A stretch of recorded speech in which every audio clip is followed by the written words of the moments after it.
Hello, everybody. Welcome back to the channel. So, a little bit of a more race review recap from last night's racing. So, first of all, I want to thank a couple people, and the first one being More RC Raceway. I have been vigilant about having a vintage race and have been nagging Eric at More for a while. And they finally did a vintage race this weekend, and it was great. And not only did we have our cars there, but Larry was prepping his cars for Vintage Clash at the end of the month, so he brought a bunch of his cars. And there was several other guys. There was a couple B3s there, and Craig brought his team car. And man, it was a good showing and a good time. So again, thank you to Eric Adams and More RC Raceway for having that event. Second of all, I want to thank Sam Ford, Scott Galero, Brian Kraft for wheeling my cars around while I could videotape and basically be their mechanic. So it was a great time, and it gave me a real good chance to see each car, how they jumped, how they looked, and I got some useful insight by being able to watch that happen. So I think I know what changes I'm going to make on a couple cars to make them a little bit better for next time. And there's one car in particular I am never going to touch, I don't think, because it was dialed. So, well, let's walk through it. So I know a lot of people are anxious to see this video, and I think one thing I got to do is I got to apologize to Scott Galero. Our tub car probably wasn't set up the best. I couldn't find the green springs. The element springs don't work, so we had to make do with the silver springs. And this car, we were making little changes throughout the night to try to get this dialed in. And finally, I think we got to a place where it should have been in the first qualifier. I mean, we moved the battery back to the middle position instead of all the way forward. We took the spring collars off the front. We raised the ride height in the back. After the diff was kind of broken in, we tightened that up a little bit, and just made little changes on that thing. So glued the sidewalls on the tires, but in the end, it still performed great. So, but we can definitely get some more speed out of that car for sure. So we'll see what we can do there. So Moore's race YouTube video is down the bottom. I'm going to link all the times. Q1 is at 1 minute 55 seconds in. Q2 is 1 hour 26 minutes 52 seconds in. Q3 is 2 hours 52 minutes 3 seconds in. And then the mains are at 4 hours 16 minutes 40 seconds in. So click on the link below to Moore's page, and you can watch to your delight the vintage races there. And all three of our cars competing on track. So yeah, so interesting night. I was actually surprised how well these guys did because I showed up with charged battery packs. We bound their radios and sent them out, and everyone had a good time. And I was surprised because my lap time fell pretty quick. So just for everyone's knowledge now, the More vintage race record for two-wheel drive 21.5 is now at 22 laps at a 5:05. That is 17.5 Amain time for that particular track. And in fact, one of these cars would have been in the top 10 in 17.5. So pretty impressive, and makes me a little sad because I did order specific big bore shock towers, and now I regret it because the car doesn't need them. So I guess we'll just go one car by one car. So our Fan RC Graphite, driven by Sam Ford. This is the car that set the time. This car holds a record right now, 22 laps at a 5:05. Sam thought with a little bit more practice he could get into the 23s. Didn't make a single change to this car all night. Just charged the batteries, threw the sauced up tires, and threw it down on the track. And Sam threw down a hurting. And this car was dialed. And the one thing, like, I noticed sitting on the side of the track and just watching was this car, you could tell was like, it was in the track. It literally looked like the wheels were like pizza slicers, because this thing was a slot car for the most part. And in talking to Sam, the only part where I think he felt that he could have gained a little bit more time or pushed a little bit more was going into the front end sweeper by the finish line. He said he felt like the car was maybe starting to get upset, traction roll-ish almost, so he would take it easy through there. But still set some great times, and the car looked dialed. And this is and the funny thing is, Saturday I ordered a big bore Dragon Punch shock towers for this, and I was going to put big bores on it. And after watching Sam wheel this thing, it's all me. It has nothing to do with the shocks being small bores or big bores or what have you. It has to be with the driver, and that's one reason I wanted guys to drive these cars, is to see where they were actually at and the potential there. But Sam Ford wheeled this thing, and it was unreal. It was quick. But Larry Doe, and so the outright lap times, Sam could turn a 13.2 pretty consistently with this car. Brian Kraft, with our Dragon Punch double deck long arm, turned a 13-second lap time. And the only car that could hot lap faster than that was Larry Doe. His double XCR custom, he did a 12.8. And those are unreal times at more for a 21.5 car.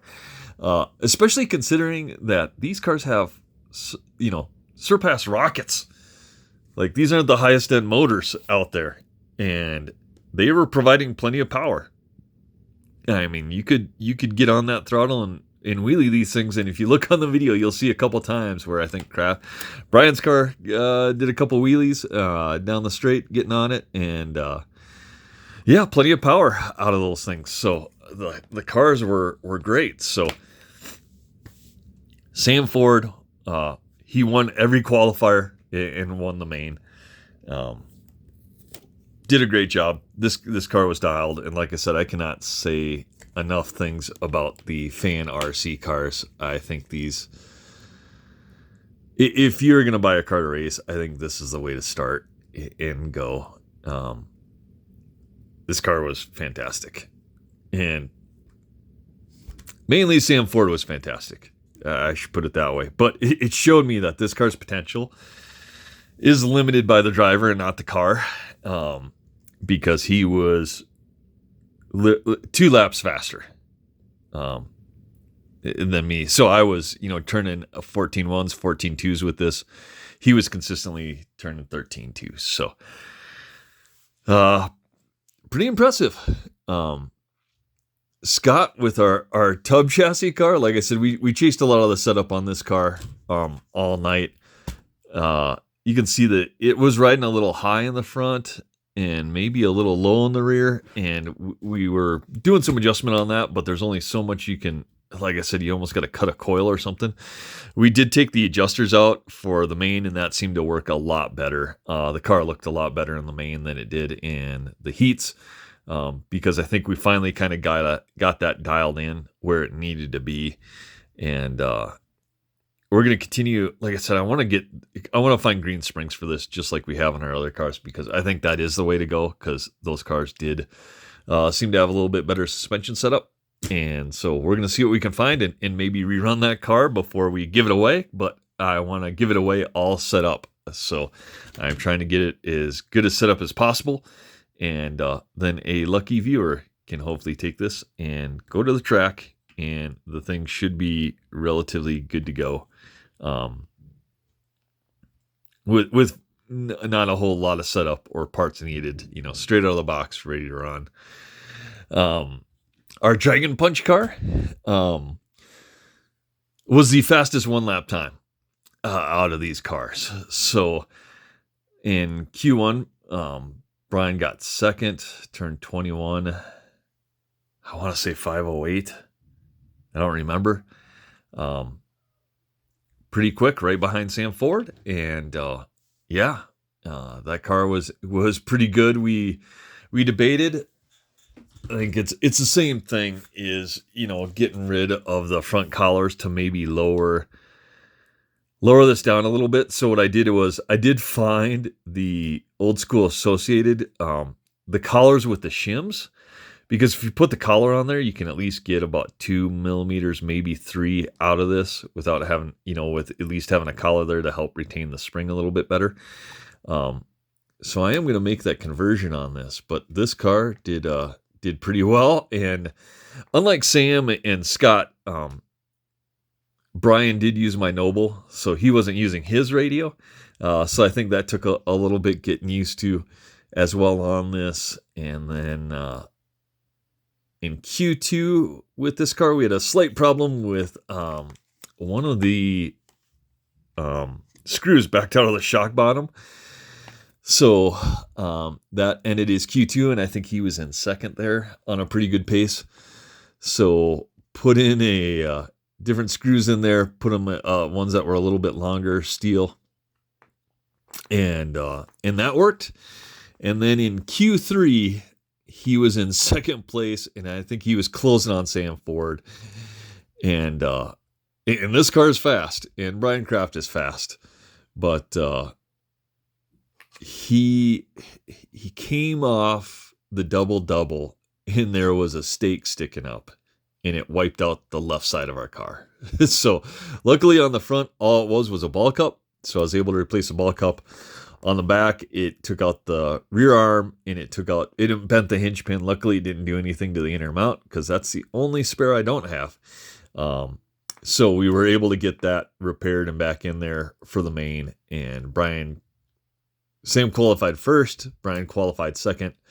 Brian came in second in the main. He had some issues with some traffic and stuff that kind of held him up. He had a little problem at the beginning, and just I don't think could come back there, and finish third, with Larry Doe finishing second with his double XCR. And that car was smoke. I mean, that car was on fire. And if he didn't make a couple driving errors, I think Larry would have took that main. But you race to race for a reason. And Sam was able to hold him off and pull it off. But Brian came home third with another 21 lapper. And almost 22 laps with this car. Very first heat he went 22 laps at a 5:0, or 21 laps at a 5:01. So almost 22 laps. And then in the main, just shy of that. So, like I said, I think a little bit more just tweaking to this car, and this car would easily get 22 to it's maybe a potentially 23 lap car. Maybe Sam Ford will run this sometime, so we'll see. But yeah, pretty impressed with the double deck car. It looked pretty good. Like I said, I think the only thing that we debated on, and Brian probably regrets, is not lowering this front end a little bit. Maybe taking out this collar like we did on our pan car. Because this car looked good, but it looked like the front end was just a tad bit too high. And you can tell there's like no scratches on the car until you get back to here. So, very few scratches on the bumper and stuff. So I think getting a couple mils out of here would help get this car in the track, much like our Fan RC. And yeah, so we'll continue to work on that. And like I said, the tub car, I am going to find some green springs. I am going to get this dialed, and then we are going to give this car away here. And in a couple weeks, the goal is the end of the month. On there, put some nice battery foams in there for the battery to lay on as we run our wire underneath, and nice and clean. Like I said, didn't really have any problems with this car or the fan car, and just like I said, really a freak accident in Q3 with our double deck car with the stake coming up, and that stopped that car in a heartbeat. But like I said, luckily we had spare parts, no harm, no foul, got that car back together. So I don't even know really what to say.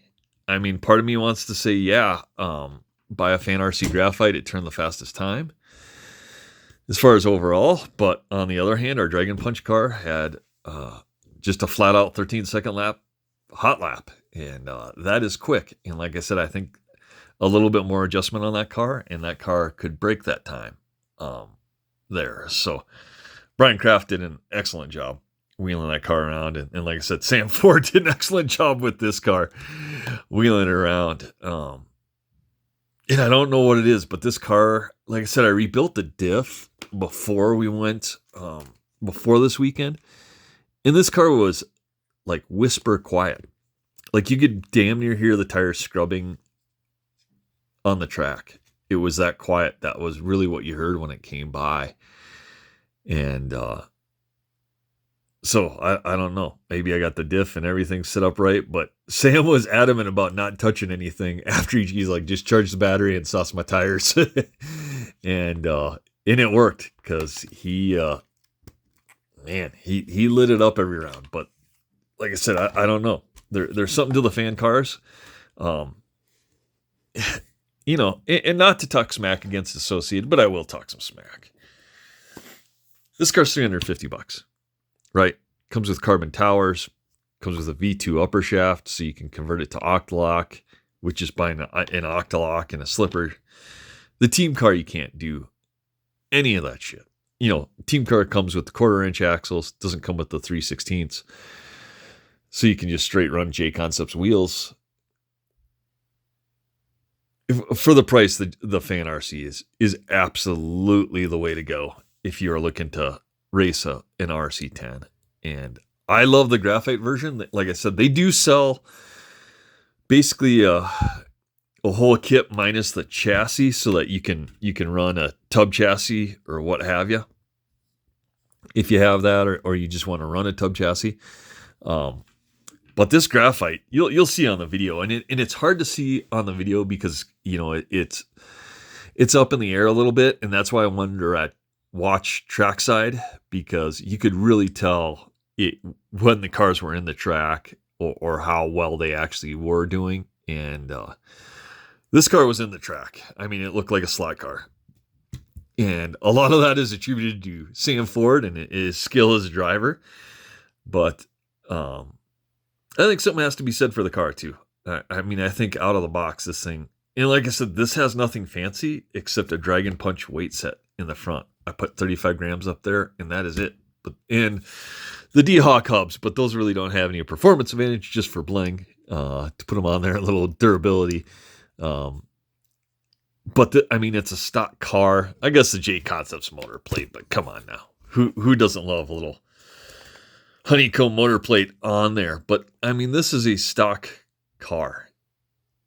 And like I said, I think I got this for $350. You got the motor plate, okay, $400. You buy a Dragon Punch weight set, $20, so $420. Like I said, the Octalock, great. You spent $20 on a spur gear in the Octalock, and that's it. And this car, you know, I know Associated says, oh, meant to be raced. That's bullshit. That's just a fucking marketing ploy on their end. Their cars aren't meant to be raced without a shit ton of work, as far as I'm concerned. And Craig was there with his team car, and he's done a lot of work to his. He's got like B44 rear hubs and CVDs on his. And he's made some changes to it, but that car, they're not built to race.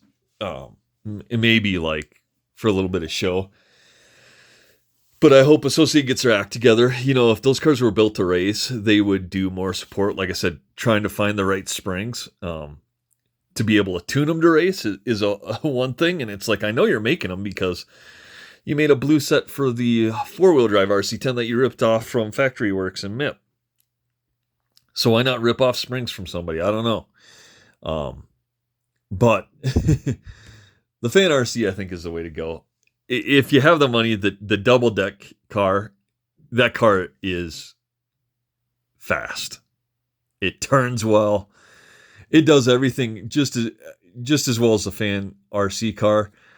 I think it does have a little bit more speed on it. Like I said, Sam ran a 13.2 hot lap. Brian Kraft ran a 13.0 hot lap.